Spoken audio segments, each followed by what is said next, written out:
Hi, this is Christine Baker. Today I'm going to show you how to do paper piecing, foundation paper piecing for my Amour wall hanging that I'm showing on Quilt Social this week. So what I've done is I've printed out the template and I've printed it on StitchnSew sheets that go right in your printer. So they're for use with an inkjet printer, and you just put the sheets right in, and the PDF that's on Quilt Social, you just print it right onto the sheet. And then I've printed 3 copies because I've got 3 hearts that are on the wall hanging. So I've printed them off on this template paper, and you can see that you can see right through it. So this is going to be great for paper piecing. So in my instructions, I've already given how to cut all of the different sizes of fabrics that you need for the heart. So as you can see, all of these templates have letters on them. So this is all one piece. You don't have to join 2 sections together to make the completed heart. So all of the numbering is done with A. So A1 is the first piece of fabric you put down, then A2, A3, A4, and then you just keep going and following the numbers in the order, and then your heart will turn out just great. So I've already given some instructions on how to cut the fabrics. We've cut some triangles, small, medium, and large, and those pieces are going to be for the corners and for the middle section of the heart. And then I've given you instructions on how to cut out different pieces of fabric. So each of the pieces is much bigger than you need, but it's better to have it bigger than too small. So the little pieces, the ones that are 2.5 by 3 are for these small sections of the heart, and then the 2.5 by 6 are for the larger sections of the heart.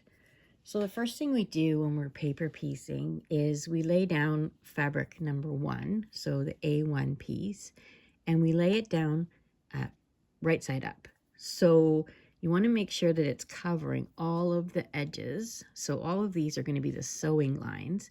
So you want to make sure your fabric covers all of those lines. So I'm just going to put it down like that. And then my second piece, we'll pick this one for the second piece. We just have to place it face down beside where it's going to end up. So you'll understand when I tell you this, when I show you in a second. So the sewing line that the first sewing line is the line between A1 and A2. So A1 is the first fabric, A2 is the second fabric. You want to make sure that you've put it down so that when you sew that line, it'll cover up the entire section of A2. So I can see that if I sew along this line right here, then, sorry, you can't see it very well. So that line right there, then my second piece will flip over and will cover up that second section. So I'm going to pin those 2 in place on the front, and then I'm actually going to sew on the back. Okay, so I've flipped it over, and this line right here, actually my pin is in the way, so we're going to pin it this way. Okay, so the first line that gets sewn is this line right here, the line between A1 and A2. I've set my machine to a short length of stitch because that makes it easier to rip out the pieces. Oops, sorry. That makes it easier to rip out the back foundation pieces afterwards. And you always want to sew farther than the line, because it's like you're piecing the heart with just regular fabric piecing methods. You always want to sew right from the end, right from end to end, and pass a little bit into the seam allowance. So I've got my machine set to a small stitch length, and I'm going to sew that first line.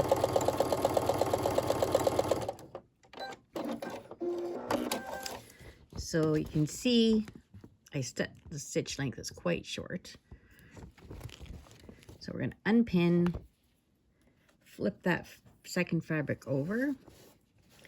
You can see it does cover all of the section that it needs to. And then we're going to take it over here and we're going to press it just lightly. Oops.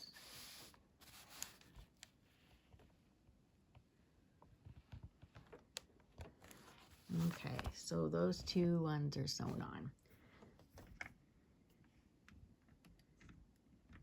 Now, you can see that I have quite a bit of fabric in my seam allowance.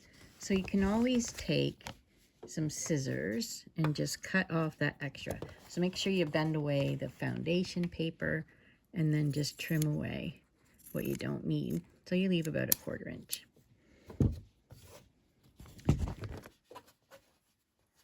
Okay, so then the next one is the same process. We're going to take one of the small pieces. We're going to lay it down face down, making sure that when it flips over, it's going to cover that whole section of A3.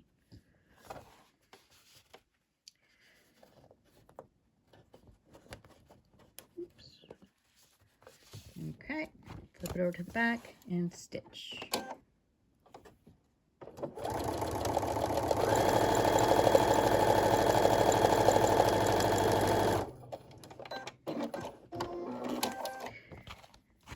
Now, when I say that I want it to cover that whole section, I also actually want it to cover about 1/4 inch away from the outside edge, because this is the finished size of the block, and then there will be 1/4 inch seam allowance too.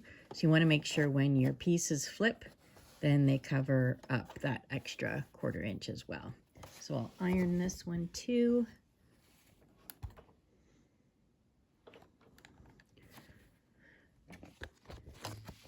And then trim away the extra.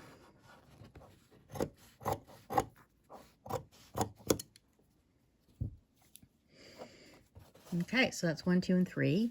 Number 4 is actually one of the triangles. So we've cut 3 different sizes of triangles. This one is the medium size. So the smallest ones go here on the corners, the medium one goes in the middle, and then the largest triangles go on the bottom corners. So when you're laying down the triangle, you want to make sure that you lay it down the right way. So you don't want to put it on like this, and then when you flip it, it doesn't cover the triangle.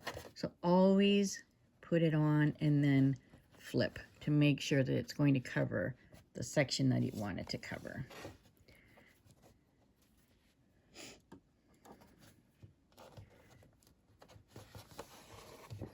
It over, and then so we've sewn 1, 2, and now we're going to do this 3rd line over here.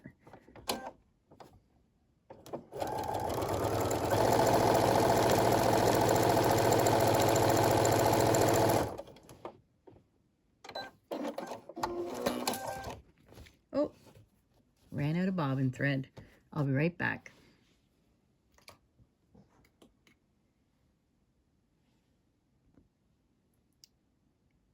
Okay, sorry about that. I've put new bobbin thread in, and I've gone ahead and sewn this triangle down and trimmed it off a little bit. And now you can see it flips over and covers the whole section that it needs to cover. So now we're going to be doing number 5. So number 5 is one of the longer pieces here. So I'm going to pick this fabric that we haven't put in yet, and I'm going to lay it down face down, and you can see if I fold it, it's going to be covering up all the space I need it to cover.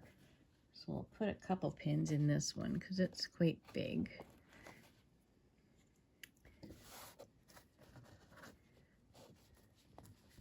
And then we'll flip it over, and a good thing to try as well, I don't know if you can see it here.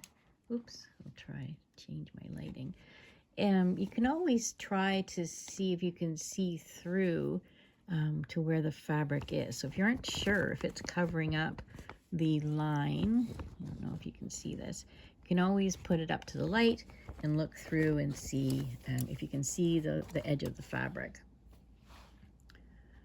Okay, so I'll sew down that one. Once again, making sure that I sew past the ends of the line.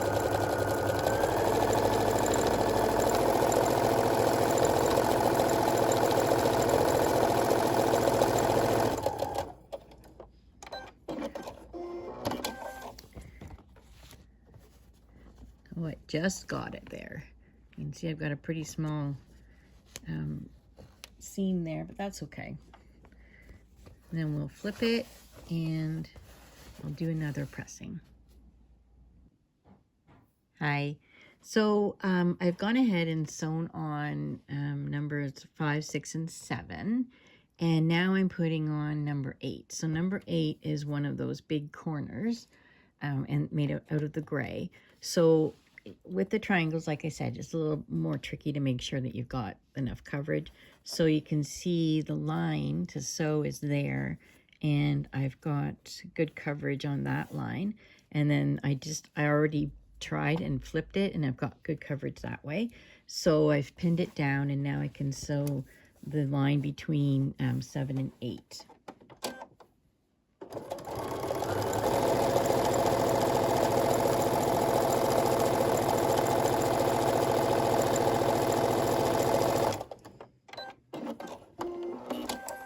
Okay, so take out the pins,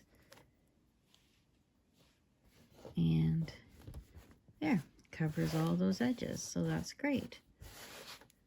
So now the next thing to do is number 10, which I think is up here. I've covered it up, yes. So number 10 is one of the small triangles, then number 11 and 12, and then my heart block will be complete. So I'll go ahead and sew those, and then I'll be right back.